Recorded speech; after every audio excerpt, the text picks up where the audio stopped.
The crystal cities of Zelros Prime sparkled like diamonds against the purple sky. Floating platforms held millions of peaceful beings who had never known war. The Zilani people moved through their beautiful towers with grace, their long limbs carrying them between gardens filled with singing flowers and pools of liquid light. Elder Kesh stood on the highest platform, watching the sunrise paint the gas giant's rings in golden colors. His blue skin shimmered as he breathed the sweet air. For 3,000 years, the Zilani Confederation had lived in peace. They traded knowledge with other gentle species across the galaxy. They built art that could make entire worlds weep with joy.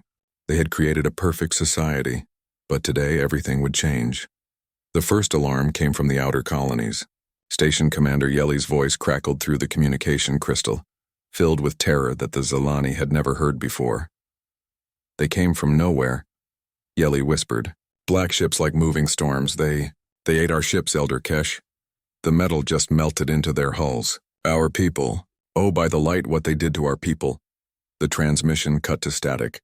Elder Kesh's hands shook as he activated the emergency council. Within minutes, representatives from across the Confederation appeared as shimmering holograms around the crystal table. Their usual calm was replaced by confusion and growing fear. Report from Outer Station 7, announced Council Speaker Zara, her voice tight. Total loss of contact after reports of unknown vessels. Station 6 reports the same. They spoke of creatures that consumed everything. Ships, stations, even the people. Impossible, said Elder Thorn from the agricultural worlds. No species would do such things. There must be some mistake. But the reports kept coming. Colony after colony went silent. The few survivors who escaped painted pictures of nightmare ships that seemed alive, covered in writhing flesh and metal. The attackers took everything, resources, technology, and worst of all, living beings. Witnesses spoke of people being absorbed into the alien ships, their screams cutting off as they became part of something horrible. The Zilani Defense Fleet moved to intercept the invaders. Their ships were works of art, gleaming white vessels that used harmony crystals to focus energy into protective barriers and stunning weapons. They had been built for ceremony and the rare pirate, not war. Captain Mira led the first battle group. Her ship, the Harmony's Gift, was the pride of the fleet. Its weapons could stun a crew without harming their ship. Its shields could protect a small moon. Against criminals and raiders, it was perfect. Against the swarm, it was useless. The enemy ships looked like someone had grown them instead of building them. Black and purple flesh covered twisted metal bones. Thousands of smaller creatures crawled over their surfaces like insects. When the swarm ships moved, they left trails of dark energy that made space itself look sick. Fire harmony beams, Captain Mira ordered. Beautiful blue energy reached out from the Zilani ships. The stunning weapons that could stop any normal criminal hit the swarm vessels and simply vanished. The dark ships absorbed the energy like hungry mouths. Then the swarm struck back. Clouds of small fighters poured from the larger ships. They moved like living things, dodging and weaving as they closed in. The Zilani tried to retreat, but the enemy was too fast. Fighter after fighter slammed into Zilani hulls, not exploding, but sticking like parasites. Where they touched, the clean white metal began to change color, turning sick and wrong. Captain Mira watched in horror as her sister ship, the Peacebringer, began to transform. Its beautiful curves twisted into sharp angles. Its gentle lights flickered and died, replaced by an angry red glow. Through the communication crystal, she could hear her friend Captain Yesh screaming as something horrible happened to him and his crew. Retreat, Mira ordered. All ships retreat. But only half her fleet made it home. The attacks continued for weeks. Every defense the Zilani tried failed. Their stunning weapons did nothing. Their shield technology was absorbed and turned against them. Their tactics, based on thousands of years of peaceful thinking, were useless against an enemy that seemed to live only to consume and destroy. Elder Kesh stood before the High Council as reports flooded in. 12 colonies were gone. The outer defense rings had fallen. The enemy was moving toward the core worlds and nothing could stop them. What are they? Asked Council Speaker Zara. The few surviving scouts had brought back fragments of enemy technology. The Science Council had studied them for days, their findings growing more disturbing with each test. They call themselves the Vorthak Swarm, reported Chief Scientist Len, his voice hollow. They are not one species but many, all absorbed into a single hive mind. When they take a world, they consume everything. The people, the animals, the very minerals in the ground. They add it all to their collective. How do we fight them? Elder Kesh asked. We cannot, Len replied simply. Our technology is designed for peace and harmony. Theirs is designed for consumption and war. We are like children fighting storms. The council chamber fell silent. Outside, the beautiful crystal cities continued their peaceful existence, unaware that death was coming for them all. There must be something, whispered Speaker Zara. Some ally, some weapon, some hope. Elder Kesh pulled up the galactic map. Most of it showed the peaceful species of the Confederation, traders, artists, philosophers, and scientists. All gentle beings who had never known real war, but there were dark spaces on the map. Quarantined sectors marked with warning symbols. Places where dangerous species lived cut off from civilized space. The restricted zones, Elder Kesh said quietly. You cannot be serious, said Elder Thorn. Those sectors contain death worlds and savage species.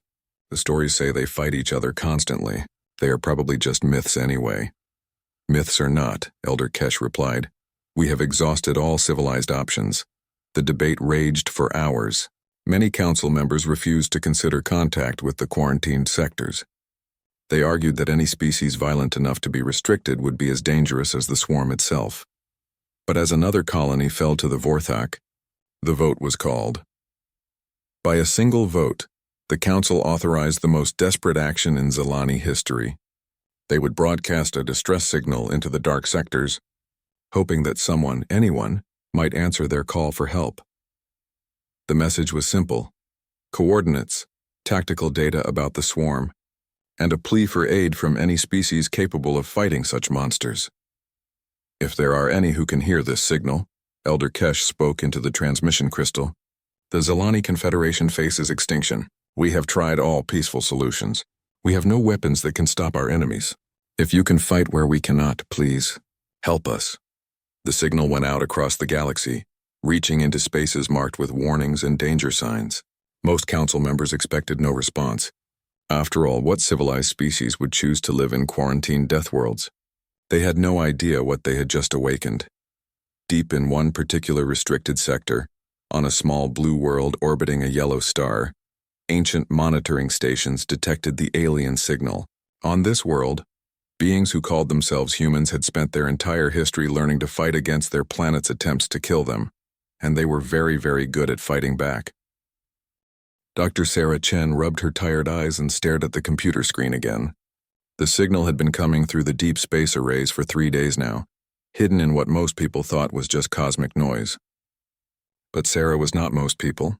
She was a xenolinguist, someone who studied alien languages that did not exist yet. At least, everyone thought they did not exist yet. Computer, run the pattern analysis again, she said to the machine. The screen filled with numbers and waves. Sarah had been looking at this data for 72 hours straight, living on coffee and stubbornness. Her small office in the Lunar Research Station was a mess of papers, empty food containers, and mathematical equations written on every available surface. There, she whispered, pointing at a section of the display. Mathematical sequences based on prime numbers. Nobody uses random cosmic radiation to broadcast math problems. Her hands flew over the keyboard as she pulled the signal apart piece by piece.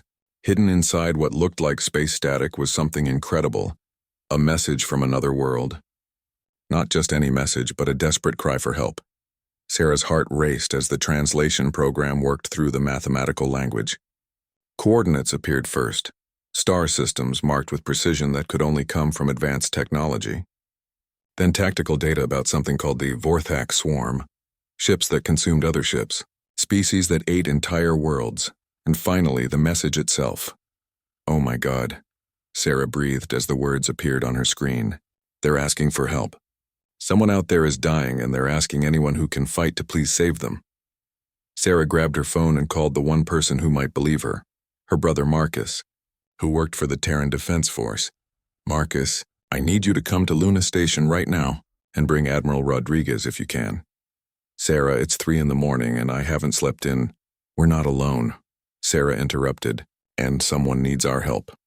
6 hours later, Admiral Marcus Rodriguez stood in Sarah's cluttered office, staring at the translation on her screen. He was a big man with gray hair and scars from the colonial wars on Mars. Behind him stood Dr. Chen's brother Marcus, a major in Terran intelligence, and Dr. James Wright, the head of xenobiology. "You're absolutely certain this is real?" the Admiral asked. Sarah nodded. "The mathematical structure is too complex to be natural. This is definitely artificial, and it's definitely from outside our solar system." Admiral Rodriguez studied the tactical data about the swarm. His experienced eye picked out details that chilled him. These enemy ships, they adapt to weapons. They consume technology and add it to themselves. Their numbers keep growing as they absorb entire civilizations. "How many ships are we talking about?" Major Chen asked. Sarah pulled up another section of data. Based on the information in the signal, the swarm has already consumed 47 star systems. The aliens sending this message, they call themselves the Zilani Confederation, have lost most of their colonies. Dr. Wright leaned forward. "What do we know about these Zilani?" "Peaceful traders and artists," Sarah replied. "Their weapons are designed to stun, not kill. Their entire society is built around harmony and nonviolence. They've apparently never faced anything like this swarm before." Admiral Rodriguez was quiet for a long moment, his mind working through implications. If this swarm continues expanding, how long before it reaches Earth? Major Chen pulled up a star chart. "Based on their current rate of expansion, maybe 50 years. Maybe less if they keep growing." The Admiral nodded grimly. "Then this isn't just about helping aliens. This is about stopping a threat before it gets to us." Within hours, the message was racing through secure channels to the highest levels of government. The President, the Joint Chiefs, the heads of every major space power. All of them gathered in emergency session to decide humanity's response to first contact. The debate was fierce. Some argued that humanity should avoid getting involved in an alien war. Others pointed out that the swarm would eventually reach Earth anyway. A few suggested that this might be a trap, designed to lure humanity into revealing themselves. But Admiral Rodriguez had the final word. "Ladies and gentlemen, we've spent the last 100 years building weapons and ships for the possibility of war. We've trained soldiers and developed tactics for threats we might someday face. Well, someday is here. This swarm has destroyed nearly 50 civilizations. What makes us think we'll be any different if we wait for them to come to us?" "What are you proposing?" asked the President. "Full mobilization," Rodriguez replied. "Every ship we have, every weapon we've built, every soldier we've trained, we hit them now, while they're still far from Earth with everything we've got. Against an enemy that has consumed 47 star systems?" The Secretary of Defense shook his head. "It sounds like suicide." Admiral Rodriguez smiled grimly. "Maybe, but there's something these peaceful aliens don't understand about humanity. We didn't evolve on a nice, safe world where everyone gets along. We come from a planet that tried to kill us every single day. We learned to fight ice ages and plagues and predators and each other. We're not artists and philosophers." He gestured at the tactical display showing the swarm's path of destruction. "We're the descendants of every human who was too stubborn to die when everything was trying to kill them. Maybe that's exactly what this galaxy needs right now." The President looked around the table at her advisors. Some nodded. Others looked terrified. All of them understood that humanity was about to take its first step onto the galactic stage, and it would be a step toward war. "What do you need?" she asked. "Everything," Rodriguez replied. "The Mars Defense Fleet, the Europa Patrol, the asteroid mining ships we can convert to carriers. Every reserve unit from here to the outer colonies. We'll need the new kinetic weapons from the Titan shipyards and the experimental nuclear torpedoes from the Ceres facility." "How long to mobilize?" 3 weeks for the advanced fleet. 2 months for the full armada." The President nodded slowly. "Do it, but Admiral, these Zilani seem like good people." "Whatever else happens, we protect the innocent." "Understood, ma'am. But I want to be clear about something." Rodriguez brought up images of the swarm ships from the alien data. "These things don't negotiate. They don't surrender. They consume everything they touch. So we're not going out there to arrest them or reason with them." He looked directly at the President. "We're going out there to kill them all." The order went out within the hour. Across the solar system, military bases erupted into activity. Ships that had been in mothballs were dragged out and refitted. Factories that made mining equipment were retooled to produce weapons. The reserve fleets that had been scattered across the outer planets began converging on rally points. On Mars, the Third Fleet prepared to deploy its newest dreadnoughts. massive ships covered in armor plating and bristling with railguns. On Europa, fast attack squadrons loaded experimental missiles that could crack small moons. In the asteroid belt, mining vessels were converted into carriers for fighter squadrons. The most secret preparations happened on Titan, where humanity's darkest weapons were stored. Nuclear devices that had been banned from use in the solar system were loaded onto specially shielded ships. Kinetic weapons that could punch through planetary crusts were mounted on heavy cruisers. Biological agents designed to destroy organic technology were sealed in armored containers. Humanity was going to war, and they were bringing every terrible thing they had ever invented. Admiral Rodriguez stood in the command center of the orbital shipyard above Earth, watching the largest fleet in human history take shape. Hundreds of ships filled the space around him, some sleek and new, others old and scarred from previous conflicts, all of them armed with weapons designed by a species that had learned to fight on a world that showed no mercy. "Sir," called his aide, "we're receiving another transmission from the aliens." "Should we respond?" Rodriguez considered. "Not yet. Let them think help might not be coming. Fear will keep them moving, keep them alive a little longer." He turned back to watch the fleet assembly. Soon the galaxy would learn something it had apparently forgotten during its long peace.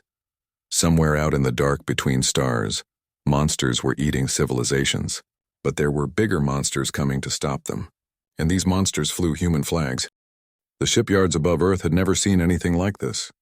Admiral Rodriguez stood on the observation deck of the orbital station, watching humanity prepare for its first interstellar war.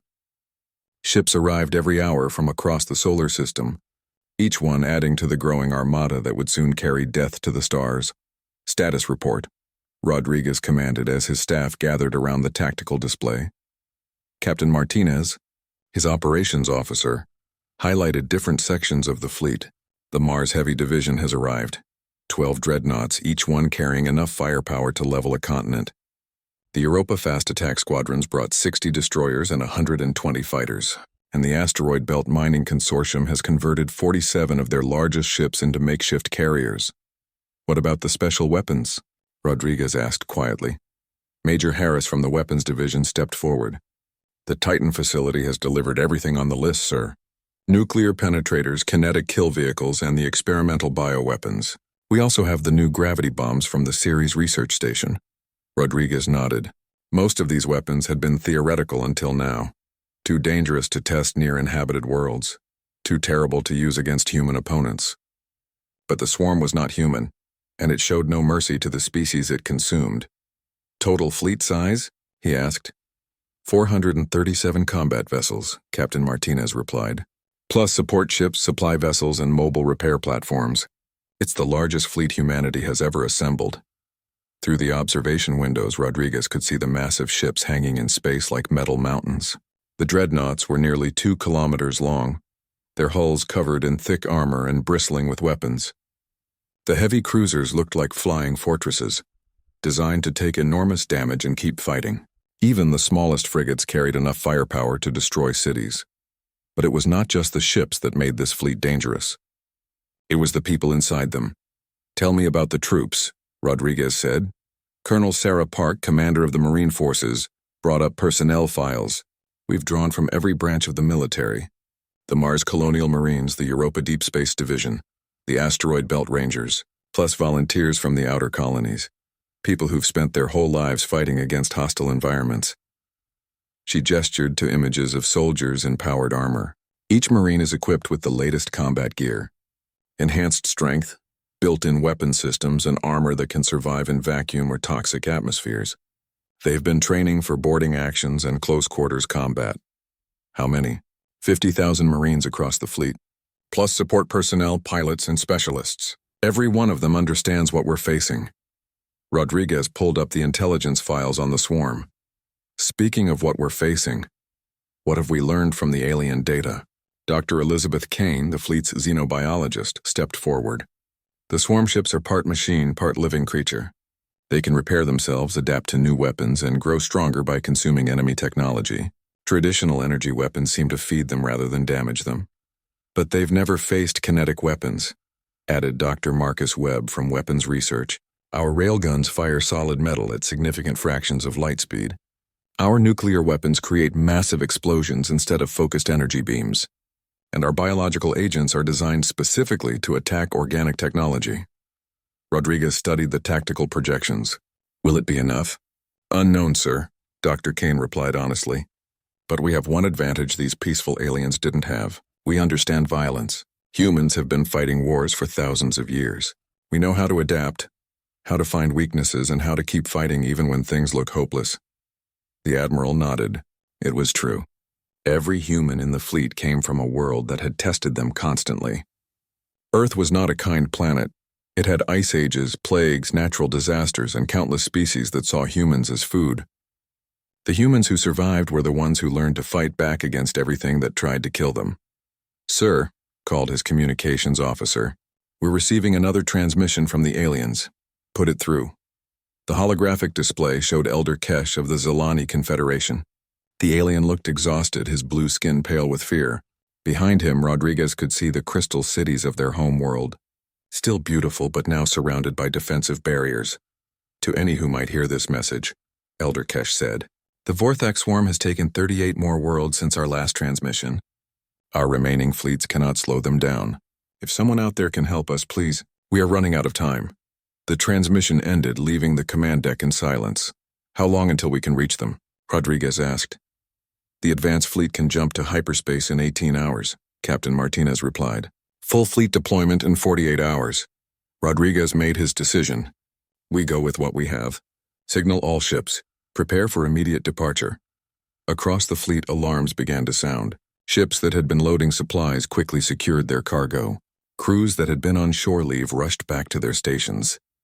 The massive dreadnoughts fired up their engines, creating points of light brighter than stars.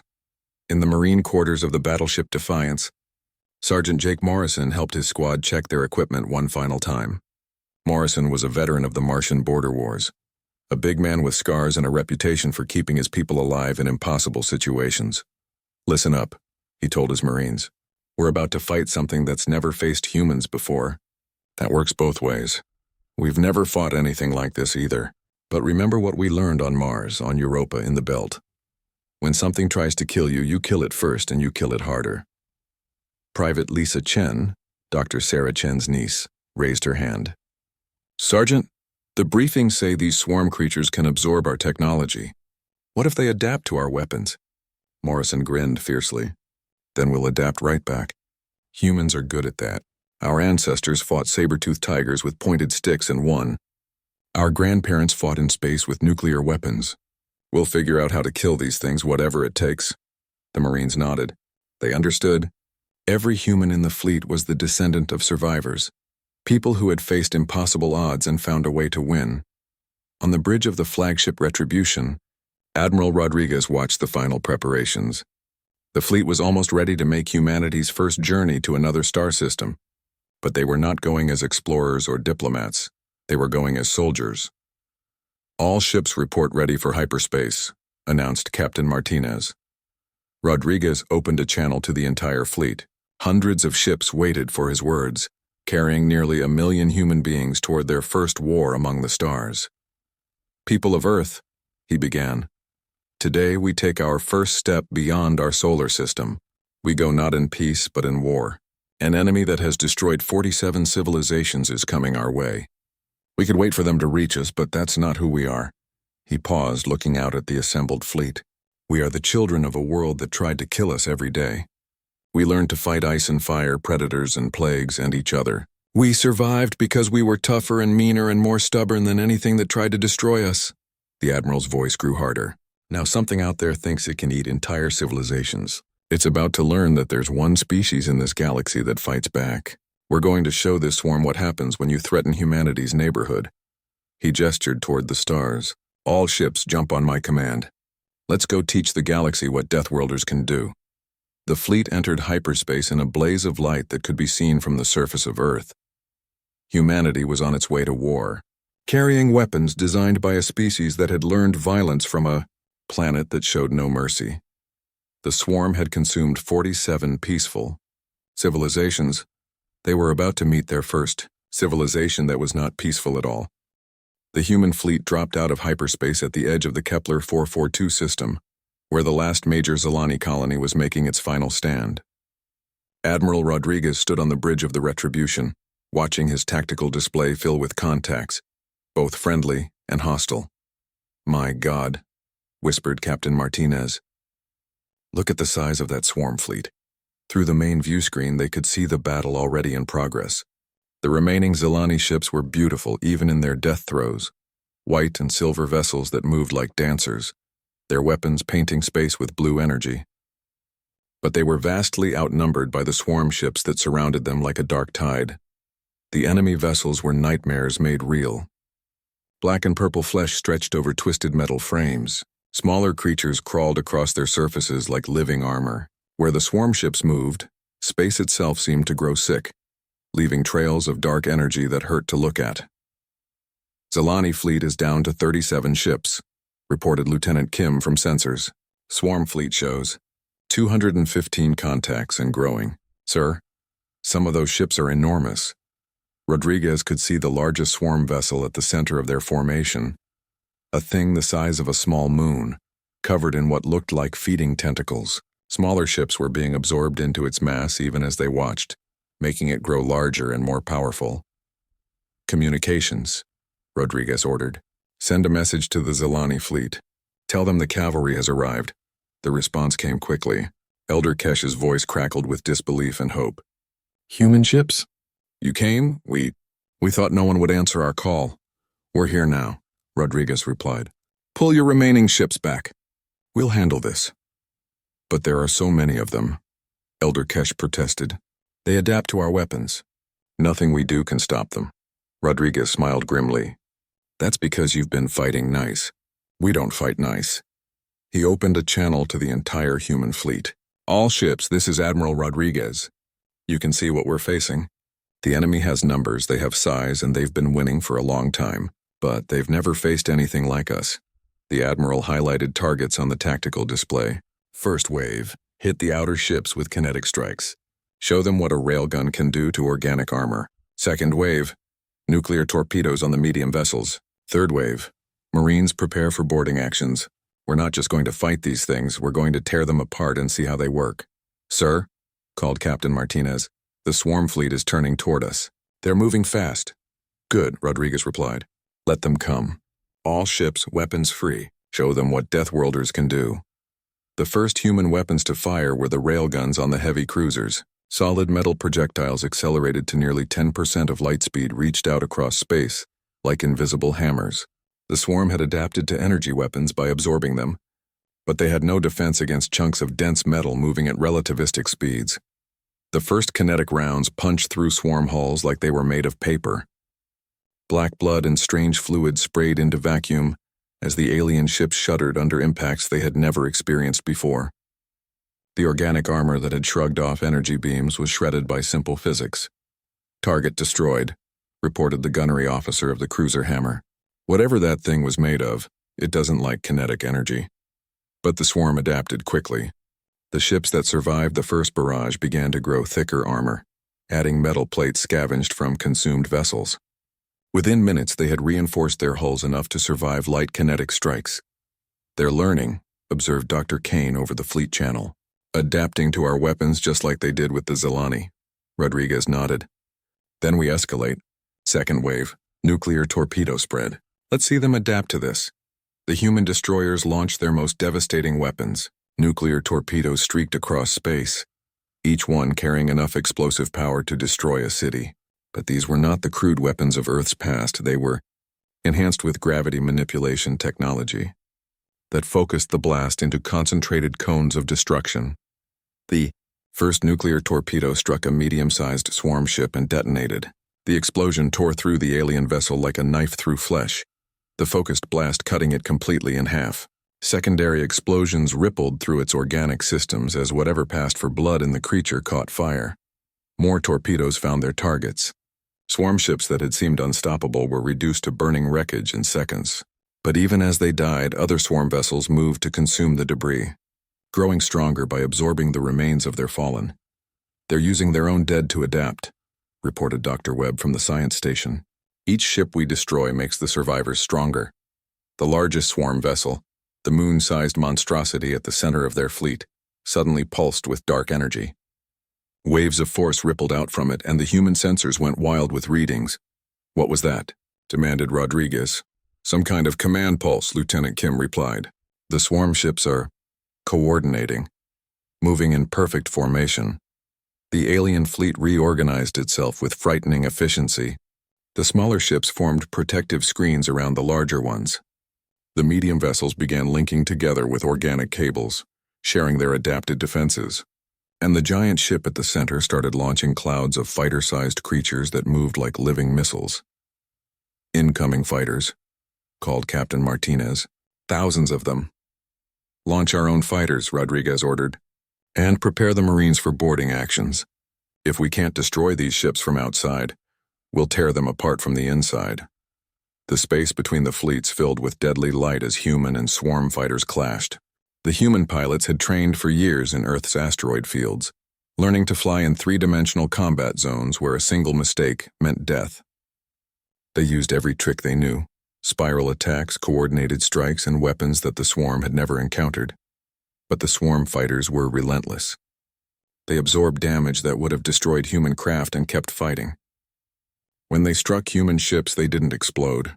They burrowed into the hulls like parasites, trying to consume the vessels from within.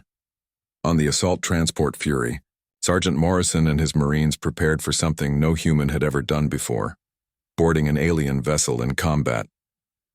"Remember your training," Morrison told his squad as they sealed their armor. "These things are part machine, part animal. Aim for anything that looks important and keep shooting until it stops moving."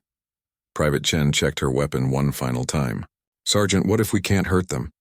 Morrison grinned fiercely. "Then we'll get creative. Humans are very good at finding new ways to break things." The Fury's assault pods launched toward a medium-sized swarm ship, using the nuclear torpedo explosions as cover. The pods were armored shells designed to punch through enemy hulls and deliver Marines directly into hostile vessels. Morrison felt the impact as his pod crashed through the swarm ship's outer wall. Emergency lights flashed as the pod's doors blew outward, and he led his squad into the alien vessel. The interior was a nightmare. Organic walls pulsed with unknown fluids. Cables that looked like veins carried energy and information throughout the ship. The air was thick with chemicals that would have killed an unprotected human in seconds. "Contacts," called Private Chen, raising her rifle.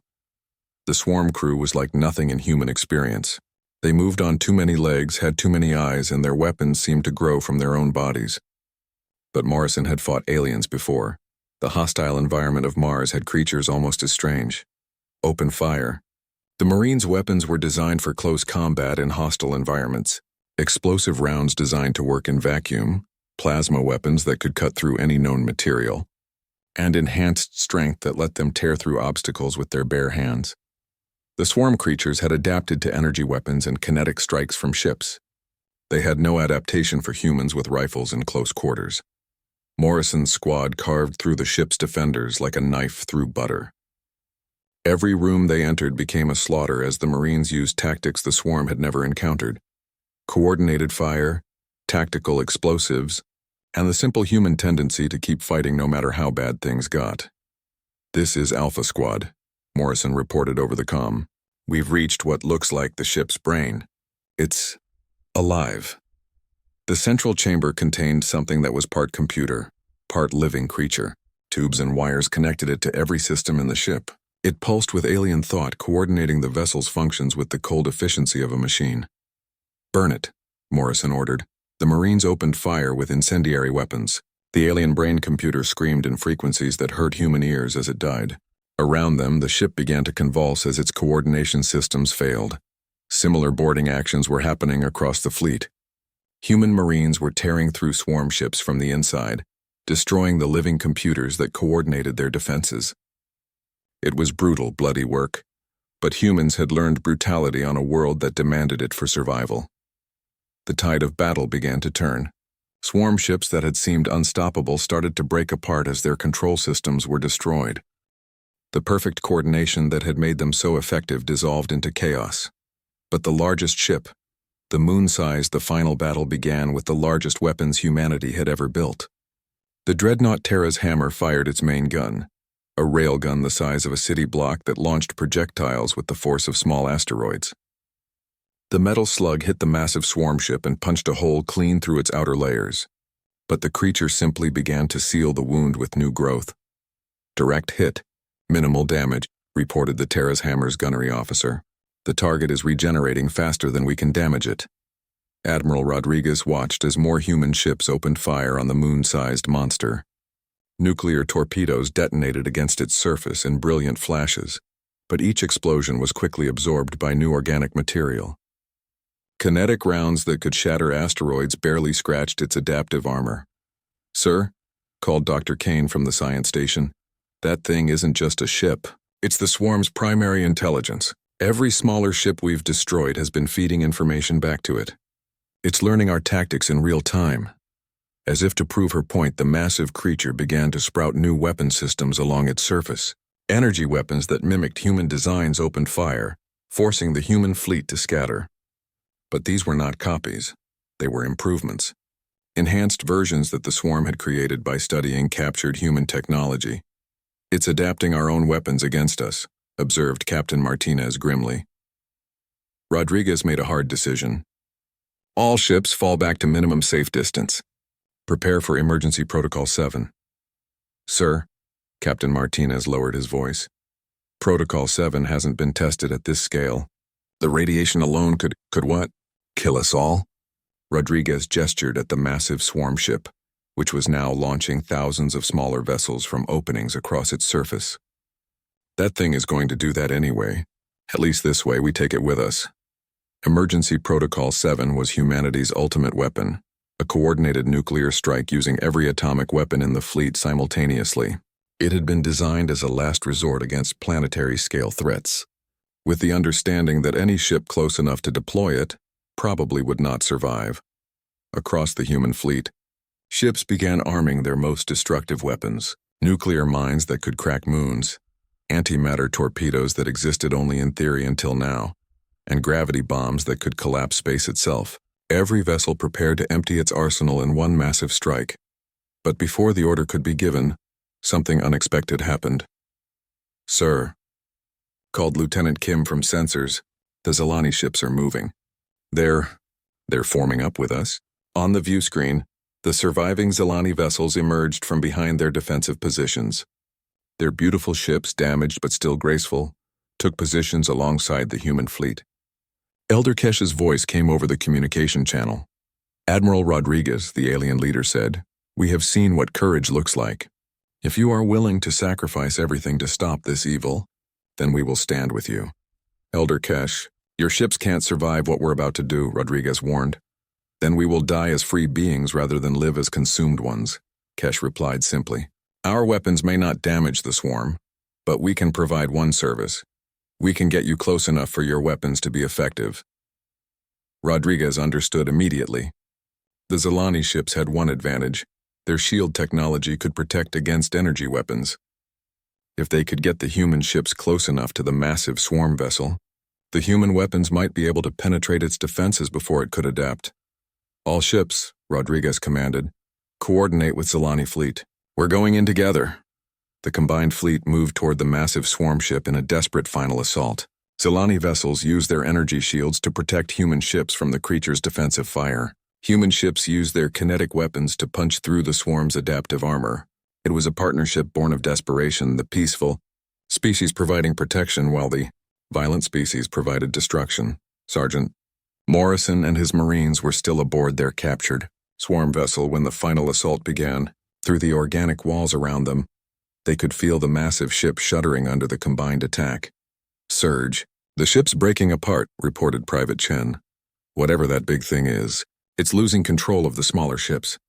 Morrison understood. The boarding actions had done more than just capture individual vessels.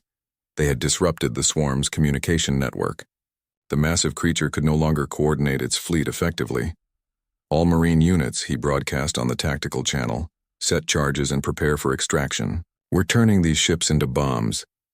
Across dozens of captured swarm vessels, human Marines placed explosive charges on critical systems.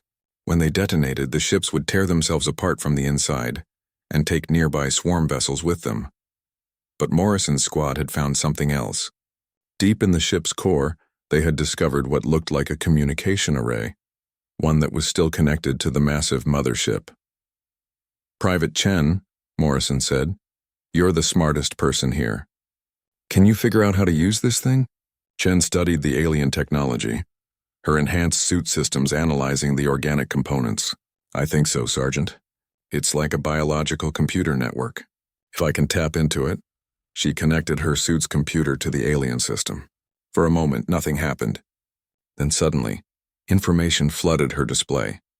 Tactical data from across the entire swarm fleet, communication protocols, and most importantly, the location of the massive ship's central intelligence. "I'm in," she reported. "Sergeant, I can see the whole swarm network.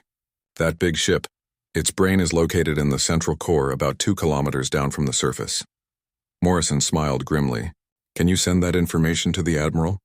"Already done. But Sergeant, there's something else. The swarm isn't just attacking randomly. They're running from something. Something that scared them so badly they left their home galaxy."